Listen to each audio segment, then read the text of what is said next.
নমস্কার। আমি পল্লবী। আজকে আপনাদের সাথে শেয়ার করতে চলেছি আমার জীবনে ঘটে যাওয়া একটা অদ্ভুত এবং ভয়ঙ্কর ঘটনা। সময়টা ছিল 2017 জানুয়ারি। আমরা তখন সদ্য বিবাহিতা, মানে আমি আর আমার হাজব্যান্ড। তখন জাস্ট 1 বছর হয়েছে বিয়ের। আমরা ব্যাঙ্গালোরে থাকতাম। ব্যাঙ্গালোর থেকে হঠাৎই আমাদের ট্রান্সফার হয় কলকাতায়। এবার সেই মুহূর্তে যেহেতু হাজব্যান্ডের নোটিস পিরিয়ড চলছিল, সেহেতু এসে দমদমে থাকার আমরা পরিকল্পনা করছিলাম। তো এসে যে দমদমে ঘর দেখব বা তোমার ঘর বুকিং করব, সেরকম আমাদের পরিস্থিতি ছিল না, কারণ ছুটি ছিলই না। আর ব্যাঙ্গালোর থেকে আসা একটা খরচা সাপেক্ষ ব্যাপার আছে। তো নেটে অনেক ঘর সার্চ করে, ঘর মানে এমনি অ্যাপার্টমেন্ট, ফ্ল্যাট। তো ফ্ল্যাট অনেক সার্চ করে আমাদেরকে ইমিডিয়েটলি বুকিং যে কোনো একটা জায়গায় করতে হতো, কারণ আমাদের জিনিসপত্র ওখান থেকে বের করতে হতো, একটা অ্যাড্রেস দিতে হবে তার জন্য। তো আমাদের ইমিডিয়েটলি দরকার ছিল একটা ঘরের, একটা ফ্ল্যাটের, যেখানে আমাদের জিনিসপত্রগুলো প্যাকার্স অ্যান্ড মুভার্সদেরকে অ্যাড্রেস দিয়ে যে এখানে যাবে মালপত্র, সেভাবে বের করতে হবে। অনলাইনে বেশ কিছু ফ্ল্যাট দেখে একটা ফ্ল্যাট মনে হলো ঠিকঠাক।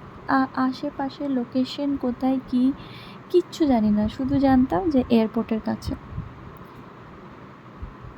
আর 10,000-এর মধ্যে পেয়েছিলাম আমাদের জন্যে। তখন আমরা নতুন বিয়ে হয়েছে, 2 মানুষ মাত্র, বিশেষ কিছু জিনিসপত্রও ছিল না, কিন্তু ওই যে একটা আস্তানা চায়। তো সেই মতো আমরা অনলাইনেই টাকা দিয়ে অ্যাডভান্স বুকিং করে প্যাকার্স মুভার্সকে ওই অ্যাড্রেসে জিনিসপত্র পাঠালাম। আমি তখন 1 মাসের অন্তঃসত্ত্বা। তো সেই মুহূর্তে আমরা যখন শিফট করলাম আর কি, জিনিসপত্র মালপত্র আগে বেরিয়ে গেছিলো, আমরা এসেছিলাম ট্রেনে করে। আমরা 17 জানুয়ারি ঘরটা প্রথমবার দেখতে গেলাম। আমরা তখন মালপত্র অলরেডি ট্রাকে তুলে দিয়েছি, আমরা নিজেরা ট্রেনে করে এসেছি। ট্রেনে করে এসে প্রথম কাজ আমরা করেছি হচ্ছে ফ্ল্যাট দেখেছি। যে ফ্ল্যাটটা আমরা না দেখেই, একরকম চোখে না দেখে অনলাইনে ছবি দেখে বুকিং করেছিলাম, সেই ফ্ল্যাটটা দেখতে গেলাম। তো দেখলাম যে দমদমের বেশ ভালো লোকেশনেই, এয়ারপোর্টের খুবই কাছে। আর প্রথমবার দেখে কিছু মনে হয়নি। ঘরটা একটা ব্যালকনি ছিল, একটা বাথরুম আর 3টে রুম ছিল। একটা বাথরুম না, 2টো বাথরুম ছিল।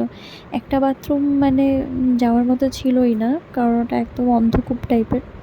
ওই রুমটা খুবই কম ব্যবহার হয়েছিল। আমরা ওখানে 1 বছরও ছিলাম বলে মনে করতে পারছি না। যাই হোক, আসল কথায় আসি। তো সেই ঘরটাতে আমরা ঢুকেছিলাম হচ্ছে ফেব্রুয়ারির 17 তারিখে। জিনিসপত্র তো এসে গেছিলো। 17 তারিখ জানুয়ারির আমরা ফার্স্টবার ঘরটা দেখলাম। তারপরে আমরা চলে আসি আমাদের বাড়িতে, যেখানে আমাদের আসল বাড়ি আর কি, কারণ বিয়ের অনুষ্ঠান ছিল বাড়িতে একটা আত্মীয়র।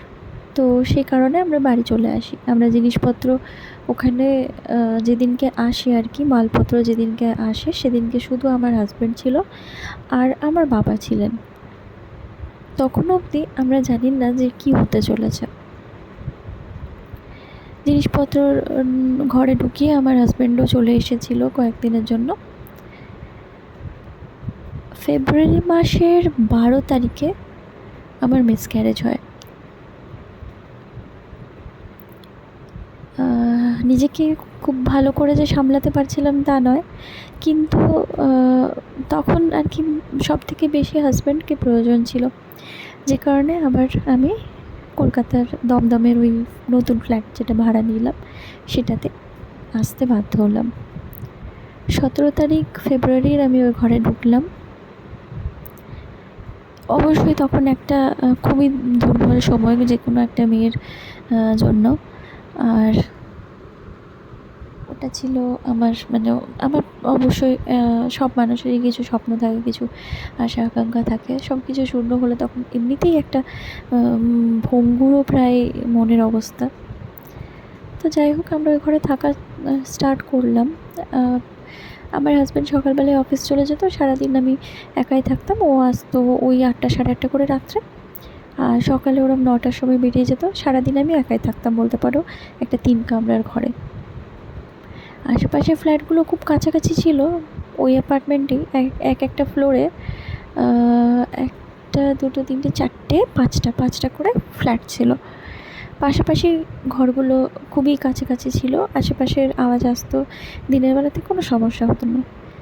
সন্ধেবেলাতে যে রুমটায় ব্যালকনি ছিল, মানে আমরা যে রুমটায় শুতাম সেই রুমটায় আমাদের খাট, আলমারি, ড্রেসিং টেবিল ওইসবগুলো থাকতো। আরেকটা রুম ছিল, মানে 3টে রুম ছিল টোটাল। একটা রুম আমরা গোডাউন হিসেবেই, ওখানে সব আবজি জিনিসপত্র যেরকম হয় একটা বাড়িতে, তো সব কিছু ওখানে ফেলে রাখতাম। যে রুমটায় ছোটো বাথরুম যেটা ব্যবহার করার অযোগ্য, ওই রুমটার কথা বলছি। তো ওই রুমটাতে সব গোডাউন হিসেবে পড়ে থাকতো। ওই রুমটা খুব বেশি ব্যবহার হতো না, যেতামও না। আরেকটা রুম ছিল যে রুমটাতে ব্যালকনি ছিল। ওই রুমটাতে একটা বাড়ির যে মালিক তাদেরই একটা ছোট্ট ডিভান টাইপের খাট ছিল। সেই রুমটাতে না সন্ধে হলে কীরকম একটা মানে ঢুকতে একটা কীরকম ইয়ে হতো। আর ভাগ্যক্রমে আমি ওই রুমটাতেই ঠাকুর পেতেছিলাম। আমাদের বাঙালিদের বা হিন্দুদের একটা ইয়ে আছে, মতামত হয় যে শোয়ার ঘরে ঠাকুর রাখতে নেই। সেই জন্যে আমরা বেডরুমে ঠাকুর রাখিনি। আর বেডরুমে যেহেতু প্রচুর জিনিস রাখা অলরেডি হয়ে গেছিলো, খাট, আলমারি, ড্রেসিং টেবিল হেনা তেনা করে, সেজন্য ওই মাঝের রুম বলতাম, ওই ব্যালকনিওয়ালা রুমটায়, তো ওই রুমটাতে ঠাকুর পেতেছিলাম। ওই রুমটাতে না সন্ধেবেলায় যখন আমরা মানে বাঙালিরা তো দুপুরে ঘুমায়, তো দুপুরে ঘুমানোর অভ্যাস আমারও আছে। তো সন্ধেবেলায় ঘুম থেকে উঠে মুখ ফুক ধুয়ে যখন যেতাম ওই রুমে লাইটটা জ্বালাতে, তখন না প্রত্যেকটা সন্ধে দেওয়ার মানে দিনে প্রত্যেকটা সন্ধেবেলাতে আর কি মনে হতো যেন খাটে কেউ বসে আছে। মানে বললে বিশ্বাস করবে না, ওই ঘরের ডিভানটার মাঝামাঝি করে রাখা থাকতো, মানে মাঝামাঝি করে দেওয়ালে একটা জানলা ছিল ছোট। আর ওই জানলাটা খুলতে হচ্ছে ব্যালকনিতে, কাঁচের জানলা, বাইরের আলো আসতো। সবসময় ভাবতাম যে বাইরের গাছের ছায়া, হয়তো বাইরে তোমার কোকোনাট প্লান্টস ছিল, কোকোনাট গাছ ছিল, নারকেল গাছ যাকে বলি। তো কোকোনাট, সুপারি এইসব গাছ ছিল। আর দমদম এরিয়াটা, ওই এয়ারপোর্ট এরিয়াতে দেখবে প্রচুর ডাবের গাছ, নারকেলের গাছ আছে। ভাবতাম হয়তো হাওয়াতে পাতাগুলো নড়ছে, সেটাই হয়তো ছায়া পড়ছে। প্রতিদিন ওটা ভেবেই ডিসমিস করতাম। আর এমনিতে আমি একটু ছোটোবেলা থেকে আমার মানে বলে না সিক্সথ সেন্স, একটা ষষ্ঠ ইন্দ্রিয় একটু বেশি সক্রিয় হলে মানুষ যেটা আর কি ন্যাচারাল ইয়ের বিয়ন্ডে, যেটাকে আমরা সুপার ন্যাচারাল বলি, একটু তারা একটু বেশি সেই আভাসটা পায়। ছোটোবেলা থেকে এটা মানে প্রথম নয়, এর আগেও বহুবার আমার এরকম অনুভূতি হয়েছে যে কেউ একজন আছে। তো সেটা মানে ভাগ্যক্রমে বা দুর্ভাগ্যবশত বলো, আমি যেন এরকম অনুভূতি বেশি পাই। প্রতিটা দিন সন্ধে দিতে যেতাম, আর ওরকম একটা মনে হতো যে ঠিক একই জায়গায় খাটের ঠিক সাইডে ডান দিক করে একটা পা উঠিয়ে আর একটা পা স্প্রেড করে কেউ যেন মাথাটা নিচু করে কিছু একটা পড়ছে মনে হতো। কোনো দিন মানে ভাবিনি যে এই যে যেটা মনে হচ্ছে আমার, সেটা কোনো দিন মানে কিছু জানতে পারবো এটার ব্যাপারে, বা এটাকে ভ্যালিডেট করার মতো একটা জাস্টিফিকেশন পাবো। প্রত্যেকদিন লাইট জ্বেলে সন্ধে দিতাম, সন্ধেটা ভালোভাবে দিতাম, ঘন্টাটা বেশি করে বাজাতাম, কারণ মা বলতো কোনো কিছু মানে ভয় লাগলে বা কিছু হলে, মনে হলে কিছু এরকম আতঙ্ক হলে প্রত্যেকদিন সকাল সন্ধে ঘন্টা বাজাবি, শঙ্খ দিবি, তাহলে দেখবি ভয়টা কম লাগবে, কিছু থাকলেও সেটা আর কি কোনো ক্ষতি করতে পারবে না। তো লাইট আমি অফ করতাম না, লাইট রুমে জ্বালানোই থাকতো, তাতে যত বিল আসে আসুক। প্রতিটা দিন এই একই অনুভূতি হতো। তো আমি তখনও মা বাবা কাউকে কিছু জানাইনি, কারণ ছোটো থেকে এরকম অনেক কিছু হয়েছে যেগুলো আমার মা বাবা বলতো যে ধ্যাৎ তোর মনের ভুল, তোর মন পাতলা, ওই জন্য তুই এইসব বেশি করিস, বুঝতে পারিস বা মনে হয় তোর। সেই জন্য কোনো দিন কিছু বলিনি বাবা মাকে। তারপরে আমি আবার কনসিভ করি। তখন আমার মানে মাকে খুব দরকার ছিল, কারণ আমার যেহেতু এরকম একটা পজিশন হয়েছিল আগে, সেহেতু আমাকে কমপ্লিট বেড রেস্ট সাজেস্ট করা হয়। তো আমার মা আসে, আমার মা আমার সাথে থাকতে স্টার্ট করে। আর আরেকটা কথা বলে দিই এখানে, যে আমার হাজব্যান্ড সেলসে কাজ করে, তাই তাকে প্রায়ই ট্রাভেলিং করতে হয়, তো প্রায়ই আমাকে ওই ঘরে একা থাকতে হতো। তো একা থাকলে এমন নয় যে লাইট জ্বেলে ঘুমাতাম, বাট হ্যাঁ সন্ধ্যের থেকে সব রুমের লাইটগুলো জ্বালিয়ে রাখতাম। আর মা যখন থেকে আসলো তখন থেকে আমার অনেকটাই ভয় কেটে গেছিলো, কারণ বাড়িতে একা থাকলে একটা এমনিতেই ছমছম ভাব লাগে, আর তোমার আশেপাশে গাছরা থাকলে একটা ছায়া ঘরের মধ্যে পড়েই, তো সেটাতেও অনেক সময় চোখের ভুল হয়। তো নিজেকে এই ভেবেই অনেকটা বুঝিয়ে রাখতাম। তারপরে মা যখন আসলো, মা যখন মানে মায়ের আমাদের আর কোনো খাট ছিল না, তো মা ওই খাটটাতেই শুতো, ওই ঘরটাতেই শুতো। তো মা, আমি যেহেতু তখন কনসিভ করছিলাম, তখন মা আমাকে কোনো কিছু বলতো না। তো আমার যখন বেবি হলো, আমি মানে মনে করো ওখানে ওই ঘরে আমি ছিলাম যতদিন আমার বেড রেস্ট ছিল ততদিন ছিলাম। তারপরে আমি আমার বাড়ি চলে আসি মায়ের সাথে, যখন আমি আর কি ডাক্তার বলে যে সেফ এবার ট্রাভেল করা, তো সেই রকম সময় করে মোটামুটি 6th মান্থে আমি চলে আসি। তো ওখানে আমি ওই 6 মাসই হয়তো থেকেছি, ঠিক আছে। তারপরে ওই ঘরটা মানে আমাদের আর যাওয়া হয়নি, আমি আর যেতে পারিনি। ওই ঘরটা আমরা তোমার শিফট করে নিই। এমন নয় যে ভূতের ভয় দেখে বা কিছু, বাট ওই ঘরটাতে আমরা আর কি আর থাকি, আমি আর যাইনি। তো বাড়ি আসার পর আমার মা আমাকে কিছু বলেনি, কারণ আমি কনসিভ করছিলাম, ওরম সময়ে বলতে নেই, এসব অনেক কিছু মাদের মতামত থাকে, তো সেই কারণে আমাকে কিছু জানায়নি। আমার মেয়ে হয়, তো মেয়ে হওয়ার বেশ কিছুদিন পরে এমনি কোনো একটা সময় আমরা বসে এমনি আলোচনা করছিলাম এরকম ভূত প্রেত এইসব ব্যাপারে, তখন আমার মা বলছে যে জানিস তো, তোকে আমি এই কথাটা বলিনি, কিন্তু দমদমের ফ্ল্যাটটাতে না আমার একদিন ভীষণ ভয় লেগেছে। আজকে কেন কীরকমভাবে?